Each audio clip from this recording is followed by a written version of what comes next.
Jharkhand cabinet की बैठक आज संपन्न हुई। इस बैठक में कुल 12 प्रस्तावों पर मुहर लगी है। सीएम की अध्यक्षता में हुई इस बैठक में जिन प्रस्तावों पर मुहर लगी है उनमें से कुछ अहम पहले हम आपको बता दें। स्वीकृत प्रस्ताव है तो एमएसएमई विशेष छूट विधेयक को मंजूरी मिल गई है कैबिनेट की। इसके साथ ही 5th पे कमीशन और 6th पे कमीशन के तहत जो काम कर रहे हैं कर्मचारी उनके डीए में वृद्धि हमें देखने को मिलेगी। इसके साथ ही जो अन्य है महत्वपूर्ण विधेयक उसमें है झारखंड कारखाना संशोधन नियमावली को मंजूरी मिल गई है। साथ ही कारखाना संशोधन विधेयक 2024 जो कि पेंडिंग था उसे भी मंजूरी मिल गई है। आंगनबाड़ी सेविका सहायिका नियमावली में भी संशोधन किया गया। इसके साथ ही और कई अन्य छोटे बड़े फैसले हैं जिसपे कैबिनेट की मुहर लगी है।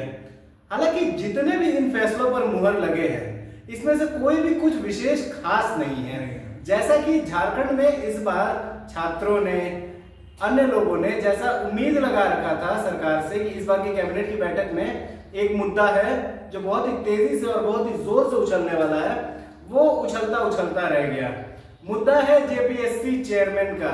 बहुप्रतीक्षित है ये, बहुत ही लंबे समय से इसकी इंतजार चल रही है। 6 महीने 7 महीने ज्यादा का समय हो गया जब से पद खाली पड़ा है।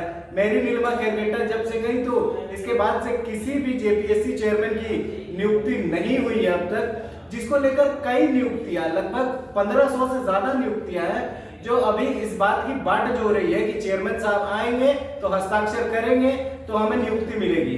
आज कैबिनेट की बैठक को कवर करने हमारे साथ हमारे सहयोगी देवेंद्र जी पहुंचे थे। हम देवेंद्र से जानना चाहेंगे, देवेंद्र जी क्या कुछ खास रहा बताएंगे आज? ठीक कर रहे हैं। निश्चित रूप से आप लोगों की जो नजर थी वह थी कि जेपीसी अध्यक्ष बिल्कुल झारखंड को मिलने वाला है, लेकिन ऐसा नहीं हुआ। ये लोगों ने मतलब उम्मीद लगा रखा था छात्रों में। लोगों की उम्मीद थी, बाहर छात्र प्रदर्शन भी कर रहे थे कई स्थानों। आज ये श्योर शॉट भी माना जा रहा था और छात्रों की तरफ से अल्टीमेटम भी दिया गया था कि आज हो जाना चाहिए। अल्टीमेटम का सरकार पे कोई असर नहीं हुआ। सरकार अपने हिसाब से काम करती हुई नजर आती है और खबर यह है अंदरूनी जी कि 2 से 3 दिनों में इसकी अधिसूचना जारी हो सकती है। जी, तो जेपीएससी चेयरमैन को लेकर अगर हम कहें तो अंदर से छन की जो बात जो हमारे सूत्र हमें बता रहे हैं, जो भारत मित्र के सूत्र भारत मित्र की टीम को सूचित कर रहे हैं, वो ये है कि 2 से 3 दिन के अंदर हमें जेपीएससी का नया चेयरमैन देखने को मिल सकता है। आज भले इस कैबिनेट की बैठक में जो कैबिनेट बैठक में यूजुअली वही फैसले सतह पर आते हैं जिसपे मुहर लग जाती है, लेकिन बहुत सी ऐसी चीजें होती है जिसपे चर्चाएं भी होती है। चर्चा हो गई है, चेहरा कौन होगा ये सामने, इसको अभी लेकर कोई खुलासा नहीं है। और जिस तरह मंत्रियों से बात हुई उन्होंने आश्वस्त किया कि इस पर विशेष चिंता करने की जरूरत नहीं है, छात्रों को घबराने की जरूरत नहीं है। सरकार बेहद जल्द 2 से 3 दिनों में जेपीसी अध्यक्ष की नियुक्ति करने जा रही है जी। लेकिन इसके साथ आप देखेंगे कि आज 289 छात्रों को नियुक्ति पत्र कैबिनेट की बैठक के पहले जो उसी बिल्कुल हाँ जेएसएससी के तहत जिनकी नियुक्ति हुई है उन्हें सौंपा गया, सीएम ने खुद सौंपा। और उस अवसर पर सुदीप कुमार सोनी जो नगर विकास मंत्री का है कि सारी बहालियां उन्हीं के मंत्रिमंडल की ओर से हुई थी, उनके विभाग की ओर से हुई थी।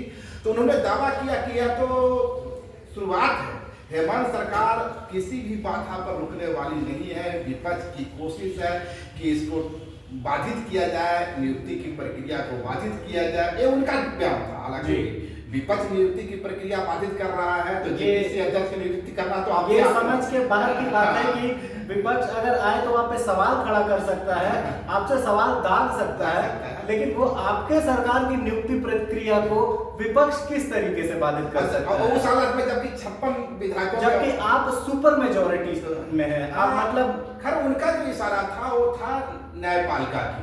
अच्छा, इस तरह बात पे जो कुछ लोग न्यायपालिका जाते हैं और उनकी प्रक्रिया को बाधित करने की कोशिश करते हैं, तो सुदीप कुमार सोनू का इशारा उस न्यायपालिका की तरफ था। इसे कहा जा सकता है, मतलब हम ऐसा किसी भी खबर पे ऐसा सर्टिफाई नहीं कर रहे, लेकिन हर वो पॉसिबल एलिमेंट्स जो हमें देखने को मिल रहे हैं, हर वो पोटेंशियल चीजें कि हाँ ऐसा हो सकता है, संभावनाओं का खेल है जब तक मुहर ना लगे। तो उनका कहना था जो वहाँ जो अभ्यर्थी थे जिनको नियुक्ति पत्र मिला कि आपके दिमाग में भी एक हलचल हो रही होगी, एक आशंका होगी, लेकिन सरकार तो आपकी आकांक्षाओं पर खरी उतरी और आज आपके हाथ में नियुक्ति पत्र पत्र है। तो यह कर्मा रुकने वाला नहीं है, कर्मा बढ़ेगा। उसके बाद जब मंत्रिमंडल की बैठक हुई और जब मंत्री लोग बाहर निकले तो कहा गया कि 2 से 3 दिनों में इसकी घोषणा जारी हो सकती है। जेपीएससी चेयरमैन कुछ एक पॉसिबल नाम भी चलकर सामने आ सकता है, लेकिन उससे भी बड़ी खबर यह है जी, तो अब तक की जो खबर जी, है उससे बड़ी खबर यह है कि झारखंड में एक बड़ा सियासी फैसला होने वाला है। झारखंड में एक बड़ा सियासी फैसला होने वाला है। ये फैसला झारखंड के शैक्षणिक गलियारों को प्रभावित कर सकता है। और वह फैसला है कि अब तक जो कुलाधिपति होते थे वो गवर्नर होते थे। जी बिल्कुल। लेकिन पश्चिम बंगाल की दीदी की राह चलते हुए हेमंत सोरेन भी कुलाधिपति हो सकते हैं। अब हम आपको थोड़ा सा इसका हिस्ट्री बता दें कि वर्ष 2022 में पश्चिम बंगाल विश्वविद्यालय संशोधन अधिनियम पास किया गया। इसके तहत हर वो पावर जो गवर्नर के पास होती थी स्टेट स्पॉन्सर्ड यूनिवर्सिटी के लिए, यानी कि राज्य सरकार के द्वारा संचालित यूनिवर्सिटीज के कुलाधिपति जो थे वो राज्यपाल हुआ करते थे। अब इस विषय में ममता बनर्जी ने सरकार ने एक विधेयक लाया, वो कानून बना और इसके तहत अब बंगाल के सभी राज्य संचालित विश्वविद्यालयों की कुलाधिपति माननीय मुख्यमंत्री महोदय पश्चिम बंगाल ममता बनर्जी है। तो इसको लेके अब हेमंत सोरेन भी वही रुख अपनाने जा रहे हैं। हेमंत सोरेन भी सुनने में आ रहा है कि इस विषय में अब हेमंत सोरेन भी ऐसा कर सकते हैं कि झारखंड में जितनी भी राज्य संचालित विश्वविद्यालय है, फिर वो चाहे रांची यूनिवर्सिटी हो गई, वो सिद्धू कानू मुर्मू हो गई, वो कोलान यूनिवर्सिटी हो गई, वो बीबीएमकेयू हो गई, वो नीलांबर पीतांबर यूनिवर्सिटी हो गई, रांची यूनिवर्सिटी के अंदर आने वाली बिरसा एग्रीकल्चर यूनिवर्सिटी हो गई, तो इन सभी के कुलाधिपति मौजूदा समय तक जो राज्यपाल महोदय झारखंड है, अब इसमें हमें बदलाव देखने को मिल सकता है। बंगाल की तरह यहाँ भी मुख्यमंत्री झारखंड राज्य संचालित यूनिवर्सिटीज के कुलाधिपति बनेंगे। दरअसल आप देखेंगे कि जिसमें धनखड़ थे जी पश्चिम बंगाल जी जी, तो नियुक्ति की प्रक्रियाओं को बाधित की जा रही थी। हर सरकार चाहती है कि हमारे लोग बीसी बने, बिल्कुल हमारे लोग पद पे रहे जी। ममता दीदी भी चाहती थी, लेकिन यूनिवर्सिटीज का जो वीसी का पद है वहां पर सभी चाहते हैं। हाँ, और दूसरे जो पद होते हैं जी, तो केंद्र सरकार का एक हस्तक्षेप होता है, राज्यपाल तो भाई केंद्र के एजेंट बिल्कुल बिल्कुल। तो ममता दीदी ने एक रास्ता दिखलाया है हेमंत को, और रास्ता इस रास्ते पर हेमंत सोरेन भी। वैसे आपको एक और बात बता दें हम लोग कि इस पर एक बार सवाल भी खड़ा हुआ था कि क्या ऐसा मुमकिन है कि मुख्यमंत्री, जब ये ममता बनर्जी नियम को लाने वाली थी अपने यहाँ, जब ममता बनर्जी कुलाधिपति बनने वाली थी, इस पर विधेयक को लाने से पहले एक सवाल उठा था कि क्या ये आज तक कभी हुआ है, ये ऐसा पॉसिबल है। तो इस पर एक तर्क निकलकर सामने आया था कि जब देश के प्रधानमंत्री बहुप्रसिद्ध विश्व भारती यूनिवर्सिटी के चांसलर हो सकते हैं, तो फिर राज्य संचालित यूनिवर्सिटी का चांसलर मुख्यमंत्री क्यों नहीं हो सकता? ऐसा भी नहीं है कि यदि ममता दीदी ने यह फैसला लिया जी तो कोर्ट ने उस पर रोक तो नहीं लगाया, बिल्कुल भी नहीं। तो हेमंत सोरेन के लिए या गोवा सरकार के लिए भी रास्ता खुला जी हुआ है। बिल्कुल। इस पे लेकिन यह याद रखना होगा हमें कि हेमंत सोरेन का कोई पहला फैसला नहीं है कि वो राज्यपाल की भूमिका को सीमित करते नजर आ रहा। अब याद कीजिए कि ट्राइबल एडवाइजरी कमेटी का गठन, जी ट्राइबल एडवाइजरी कमेटी में भी जो उसके अध्यक्ष होते हैं वे तो राज्यपाल होते थे। जी बिल्कुल। 5th अनुसूची का जो एरिया होता है उसके संरक्षक राज्यपाल होते हैं, गार्जियन। बिल्कुल हाँ। लेकिन हेमंत सोरेन ने अपने पिछले कार्यकाल में एक ही फैसले से राज्यपाल को पलट दिया था, ट्राइबल एडवाइजरी काउंसिल भी पलट दिया था। 5th शेड्यूल एरिया के संरक्षक रहेंगे, उसको पलट नहीं सकते हैं, पर ट्राइबल एडवाइजरी काउंसिल के अध्यक्ष खुद बन गए थे, है ना। अच्छा, तो यह दूसरा फैसला है जब ये राज्यपाल की पावर को थोड़ा सा ओवर अंडर जज किया जा रहा है, ओवर रूल करते हुए सीएम खुद को आगे कर रहे हैं। पर यह भी याद रखने की बात है कि जब ट्राइबल एडवाइजरी काउंसिल के अध्यक्ष पद के रूप में हेमंत सोरेन अपने को स्थापित किए थे या सीएम को स्थापित किए थे, तो याद कीजिए कि यही प्रक्रिया छत्तीसगढ़ में हुई थी। जी। छत्तीसगढ़ में भी ट्राइबल एडवाइजरी कमेटी के जो प्रमुख होते हैं वो वहाँ के सीएम होते हैं। जी। सरकार ने फैसला लिया था, उसका अनुसरण करते हुए हेमंत सोरेन ने इसका इम्प्लीमेंटेशन कर दिया। मतलब ये दोनों फैसले जो अभी तक लिए गए हैं जिसमें राज्यपाल के पावर को ओवररूल करते हुए खुद आगे बढ़ रहे हैं, दोनों का रेफरेंस इनके पास है। एक पे है जब पिछली बार वाले छत्तीसगढ़ सरकार का, इस बार वाले का रेफरेंस है पश्चिम बंगाल सरकार का।